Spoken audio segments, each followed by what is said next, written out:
Let's go around the world, just you and me, we can see it all.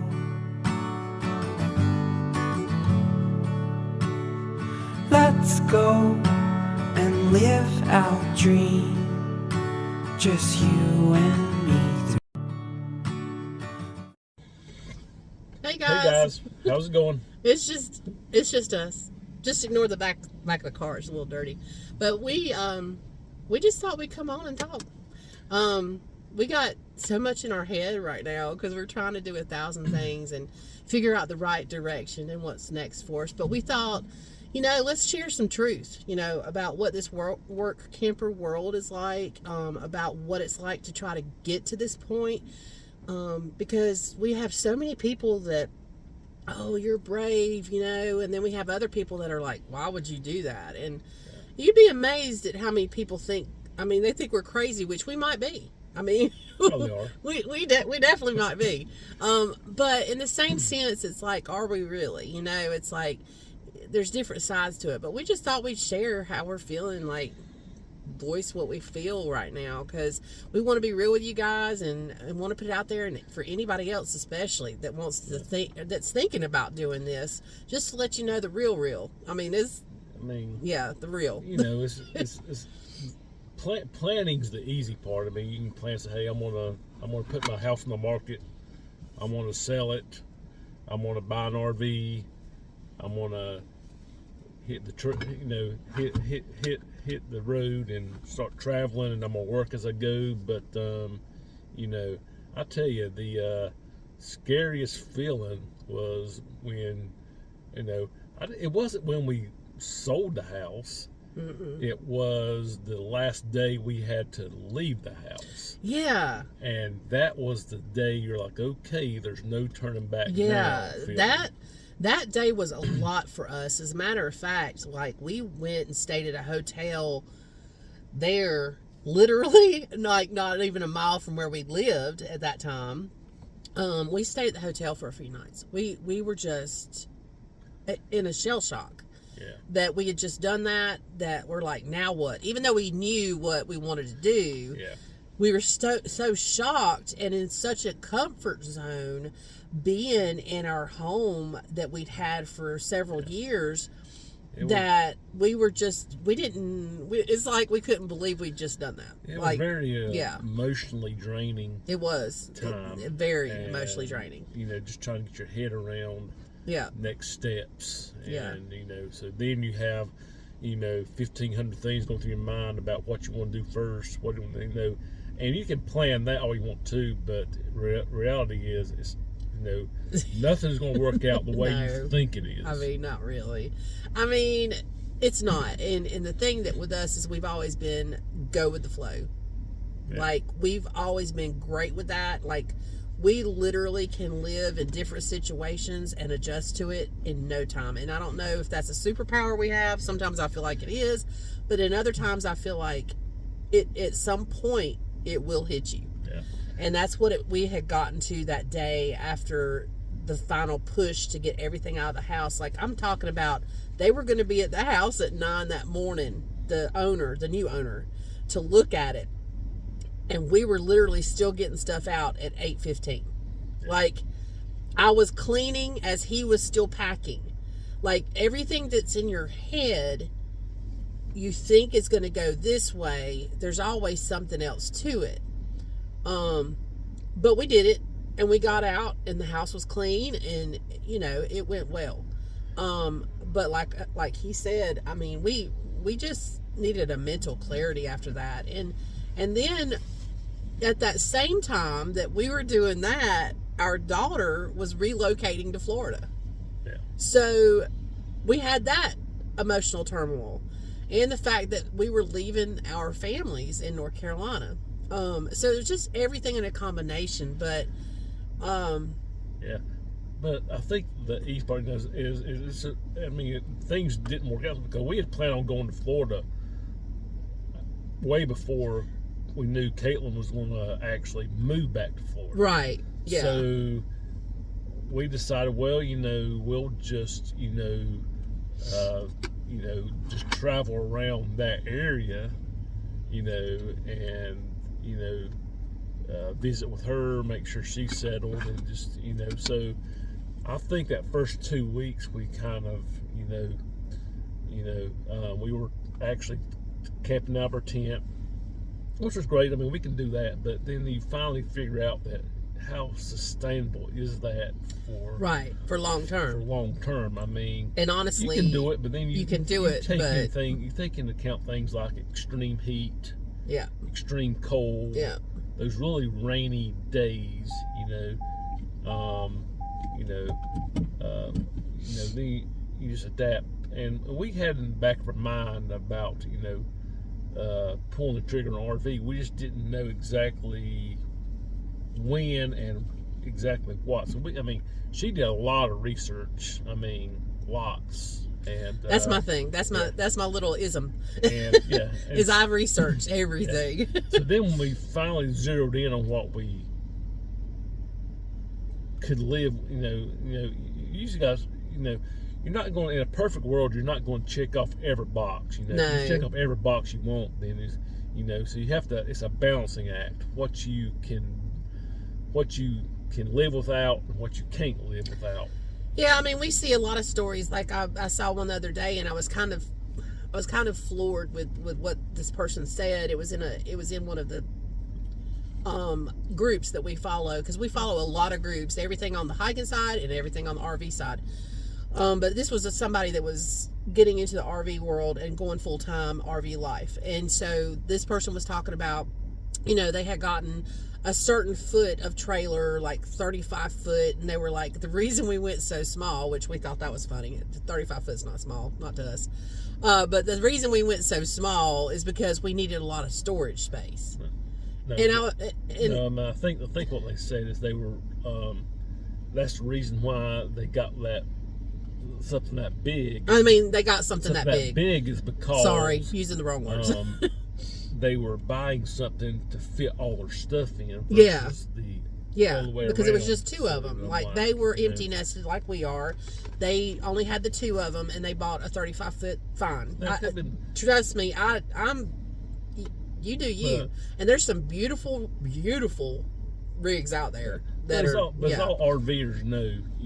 The first one's never going to be the one that fits your needs. I mean, this was our third purchase. In the past 10 or 19 years. Yeah, something like that. So you kind of know, first one we got way too big. Yeah, way too big for what we had to pull with, especially. At the time. And then the second one was fine, but then, you were fighting.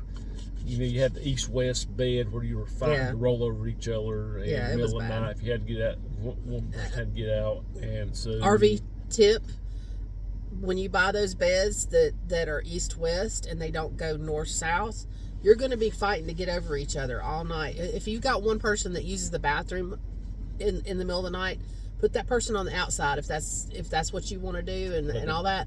But in the same sense, if that person at the wall has to go, they're going to be crawling over you. So our thing was, we did not want that anymore in an RV. Well, I mean, you feel like a prisoner. You feel like I'm gonna hold it as long as I can. Yeah. Or I don't feel like I can get up early because I don't want to wait. Kind of like when you buy a tent that only has one door. Yeah.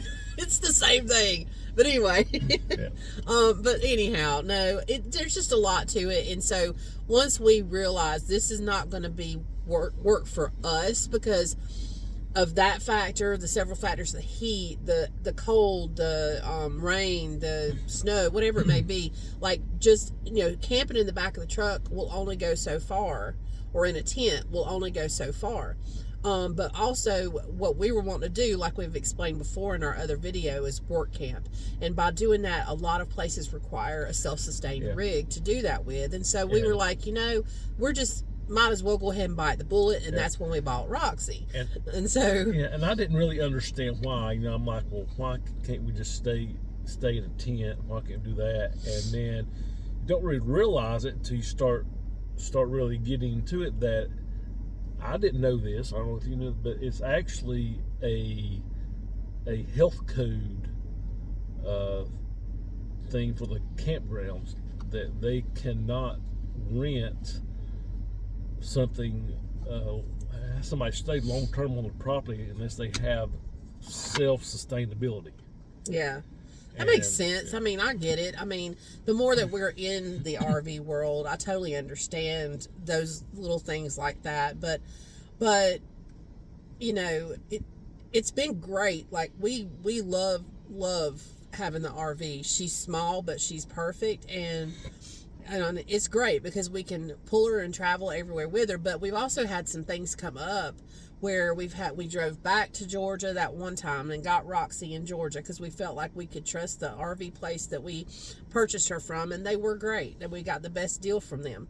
Then we went back to Florida and stayed for like a week and a half, and now we realize we're going to have to, you know, it was a long thought out process as to how we wanted to do like our mail, how we wanted to do our registration for Roxy, and all of that. And we're like, you know, we're established in North Carolina, always have been, always will be, because honestly, for as much travel as we want to do, North Carolina will always be our home. That said, you know, it was just, do we want to do what they call Escapees, which is, Escapees is a program that does your mailing. It's a mailing system for you as a full-time RVer. And they do it based off of domiciles like in Florida, South Dakota, and Texas. And we couldn't decide if we wanted to, you know, make Florida our domicile. We didn't know, because especially with our daughter down there and everything else.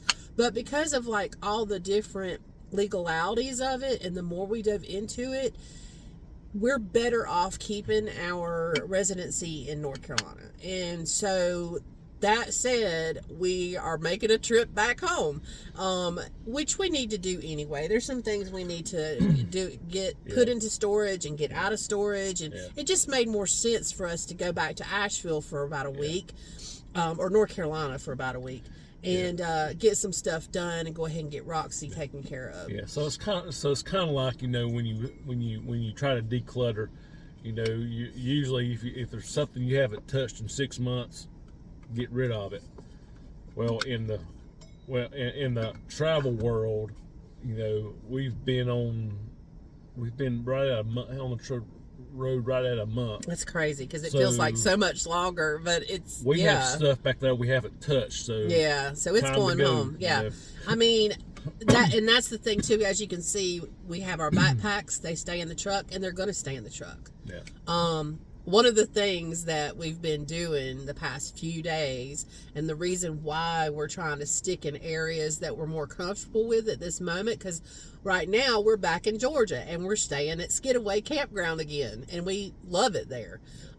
We would literally live there. I mean, it's if you've never been, you got to come. It's absolutely gorgeous in Savannah. But anyway, one of the things that we're doing is we're doing job interviews for work camper jobs. And I mean, the opportunities that we've got coming, man. If we can get these positions, y'all, I am not kidding. It will blow your mind. Stay tuned. Stay tuned. Really I hope that we're gonna. We've had one good offer, and it's a good offer. And but we've got some that hopefully, y'all pray for us and keep your fingers crossed and all the good jujus, and because man, if we can get these two, it'd be great. But anyway, so we've been doing job interviews, and one of the jobs asked if we had a bug out bag, and we were like, we didn't even think about that, honestly. You know why? Because we've always had a bug out bag. Our backpacks, look at it. Our backpacks stay packed. She was like, well, I said, I don't know. So we keep our backpacks in the I mean, I don't know if it's a thing or what, but with our tent, sleeping bag, food, stove, our sleeping bags are decompressed in it. You know, we don't have stuff the like only that. thing we'd have to add is more food. But well, you know, that's I've never Yeah, the woman said, I've never had somebody say they've had a backpack ready, but y'all are more than ready. Yeah. And the reason they asked that is because of the situation we'd be in with this position is if it was bad weather or anything can happen, you know, a natural disaster or something, you know, whatever it may be. If we had something we could pick up and go, Yeah, because things can be replaced. She said but we can't. If an emergency happened and you had to you didn't have time to hook up your trailer and go, do you have what you need? Yeah. And I was like, you know, I never thought about that, but as a backpacker, and for years, I'm talking about almost 20 years we've been backpacking, we've always had our packs ready at the go. Yeah. The only thing we've not had at them normally is we put our sleeping bags, you know, unstuffed and all that, and then we just add it, and then food. That's it. And of course water, but water, we usually wait till we get on trail to get water. But I mean, we have water in the car. I mean, but just from traveling. So anyway, yeah. So it's just the bug out bag thing. We were like, I guess we do have a bug out bag. It's always back in the back seat, but also, you know, we're in the middle of doing all these jobs. So all these things, what we're trying to say is, with all this long-winded 15 minutes, so sorry, stuff, obviously this is going to be a video about this, just us running our mouth, but all we're trying to say is there's a lot to think about when you're selling it all and want to do what we're doing. Is it worth it? Oh yeah. It's totally worth it. The freedom we are not stressed. It's like once everything stopped, like once we got the house, like even with some other things going on or whatever else it may be, and having to travel back and forth or whatever, the stress is just a lot less. Like being able to dictate our own lives and not have somebody, you know, working for the man, you know, and all that, and it's just more than worth it. I mean, more than worth it. And is it stressful at first? Yes. Why? Because of not knowing. The not knowing is the scary part. But just letting go and letting it flow. That's just it. Let go, let flow. And it really is amazing what's happened when we've done that. So yeah, I mean, are we professionals? No. I dare say we do it for 20 years wouldn't be a professional. We learn something new every day. Same thing with backpacking. We've done it for 20 years. We're not professionals. We learn something new every time we go out there. But in the same sense, like we have been there, done that recently. Everything's still fresh for us. So if any of you guys are thinking about doing something like this, we are more than happy to talk about it with you. I mean, we get it. We do. Yeah. We get it. We have people that say they would love to do it, but...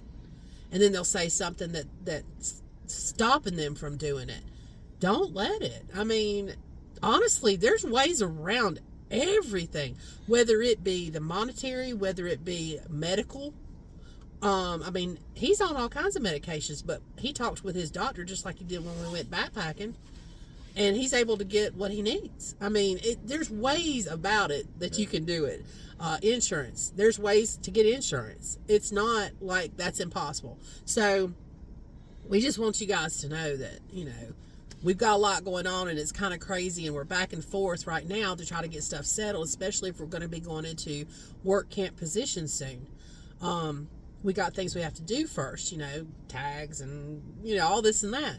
But it's still worth it. We're still totally glad we did it, and you know, just a lot going on, but it's okay because it's fun. It's a different fun. It's a class 2 no. And you know, like I said, hopefully here soon we'll have some great news. Yeah. So yeah. I mean, greater news. Greater, I mean, the whole thing's been great. But, So we won't keep rambling on. No, we won't. Sorry. We've kept y'all for almost 20 minutes now, running our mouth. Yeah. We'll let you go and enjoy your day. I'm sure we probably won't have any more views on this than anybody else. But we did want to put it out there, like what's going on and all that. But after we leave North Carolina, I don't know. We'll see. Depends on what happens with our work camp jobs. Yep. So, you know, just stay tuned. Yep, we'll let you know. But like we said, any questions, reach out. We don't mind answering questions, talking to you about it. But or if you've got any suggestions, good Lord. If you know anybody that knows a lot better than us, let us know. We'll be glad to take it. And please share, like, and subscribe. Always. Come on, guys. Share, like, and subscribe. Yeah. Thanks, guys. Yeah. We hope you guys have a great, great weekend. Yeah. Thanks. We'll see you soon. See ya. Bye.